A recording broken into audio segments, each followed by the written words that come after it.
This is a collection of the most unique and expensive treasures of the Russian Tsars, including the famous Orlov Diamond, which was given to the Queen Catherine II the Great by her favorite, Count Grigory Orlov. The Diamond Fund is a unique collection of historical artifacts, jewelry items, rare specimens of precious stones, gold and platinum nuggets. This is one of the few treasuries in the world which keep the crown jewels. Its history begins with the decree of Peter the Great, according to which a special room was provided for storage of articles owned by the state. It was later named the Diamond Room, and it was intended for state regalia, insignia, and ceremonial jewelry worn by members of the royal family on special occasions. During the reign of the Romanov dynasty, the treasury was enriched with jewels. A variety of items and jewelry richly decorated with precious stones was made during this period. The Russian court was characterized with splendor and magnificence, especially during the reign of Elizabeth and Catherine II. It was one of the most impressive royal courts in Europe.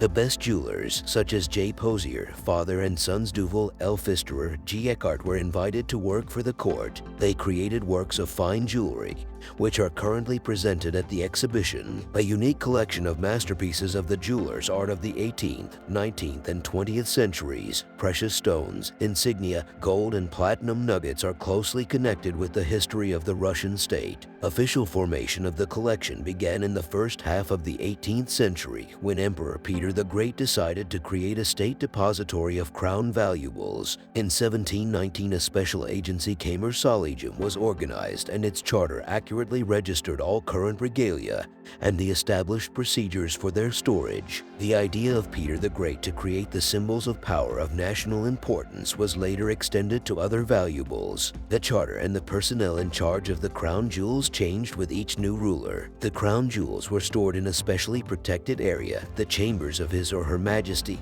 also called the Diamond Room. In 1764, during the reign of Catherine II, the front bedchamber of the Empress was redesigned to house the Diamond Room. Contemporaries described it as the richest chamber full of treasures. Its interior was specially designed by architect Jan Felten. At the beginning of World War I, with the approach of the front to St. Petersburg, the imperial regalia, the crown jewels, the imperial family tree book, and the family testaments were evacuated to the Moscow Kremlin and placed at the Crown Hall of the Armory. The evacuation was carried out in a hurry, but the valuables were handled with incredible care. Among other things, the valuables also contained the 1898 inventory book with re-estimated value for every single item of the treasures. This document served as the source for further study of the collection and its description. The 1950s opened a new page in the development of the country resources. In 1954, Ludmila Popugieva, a geologist from Leningrad, found the first diamond kimberlite pipe Zarnitsa, one of the largest diamond deposits in Yakutia. The pipe mirror was discovered in 1955. The Katherine collection was enriched with a number of large diamonds and articles of modern jewelers. The Diamond Fund also keeps a unique collection of gold and platinum nuggets, including the famous mineralogical collection of Catherine II. A temporary exhibition of the Diamond Fund was opened at the premises of the Armory Chamber on November 2, 1967, to commemorate the 50th anniversary of the Soviet state. On this occasion, it was decided to show the exhibition to guests